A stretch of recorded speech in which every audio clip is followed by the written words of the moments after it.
আসসালামু আলাইকুম। আশা করি সকলেই ভালো আছেন।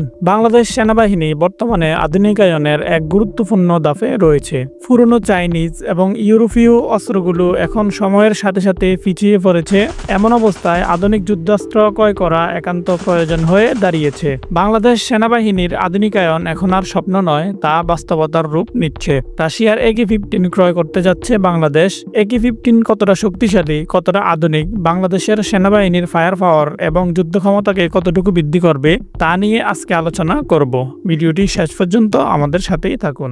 AK-15 হচ্ছে রাশিয়ার তৈরি সর্বাধুনিক অ্যাসল্ট রাইফেল। এটি AK-12 সিরিজের একটি শক্তিশালী সংস্করণ। এই রাইফেলটি 7.62x39mm গুলি ব্যবহার করে, যা অনেক বেশি মারাত্মক এবং বাংলাদেশ সেনাবাহিনীর প্রচলিত ক্যালিবারের সাথে সামঞ্জস্যপূর্ণ। AK-15 প্রতি মিনিটে 600 রাউন্ড গুলি ফায়ার করতে পারে, যার রেঞ্জ প্রায় 500 মিটার। এটিতে রয়েছে আধুনিক design, Picatinny rail, adjustable stock, optics ও নাইট ভিশন সাপোর্ট, প্রতিবেশ প্রতিকূলতায় নির্ভরযোগ্য পারফরমেন্স। বাংলাদেশ সেনাবাহিনী এখনও অনেক ক্ষেত্রেই 7.62x39mm গুলি ব্যবহার করে। AK-15 একই ক্যালিবারে চলায় এটি অস্ত্র ও গোলাবারুদের সরবরাহ ব্যবস্থায় কোনো বড় পরিবর্তন ছাড়াই যুক্ত করা সম্ভব। AK সিরিজের রাইফেলগুলো বিশ্বব্যাপী তাদের নির্ভরযোগ্যতার জন্য বিখ্যাত।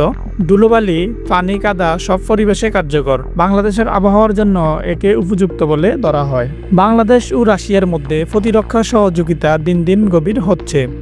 সাম্প্রতিক সেনাপ্রধানের রাশিয়া সফর, Su-30SM আলোচনা, GM-403M রাডার এগুলো প্রমাণ করে দেয় যে রাশিয়ার দিকে বাংলাদেশ ধীরে ধীরে ঝুঁকছে। এমন পরিস্থিতিতে AK-15 হতে পারে পরবর্তী চুক্তির অংশ। রাশিয়ার AK-15 শুধু একটি অস্ত্র নয়, এটি বাংলাদেশের জন্য একটি কৌশলগত সিদ্ধান্ত হতে পারে। বিশ্বস্ততা, আধুনিক প্রযুক্তি এবং সামরিক সম্পর্কের প্রসার সব মিলিয়ে এটি হতে পারে ভবিষ্যতের গেম চেঞ্জার। তোমার কি মনে হয়, বাংলাদেশ সেনাবাহিনী AK-15 নির্বাচন করবে? ভিডিওটি ভালো লাগলে একটি লাইক দিয়ে কমেন্ট করে জানাও, তুমি কি AK-15 কে বাংলাদেশের জন্য উপযুক্ত মনে করো? আর এমন আরো সামরিক বিশ্লেষণ পেতে আমাদের চ্যানেলটি সাবস্ক্রাইব করো। পরবর্তী ভিডিওতে দেখা হবে। ভালো থেকো, সুস্থ থেকো।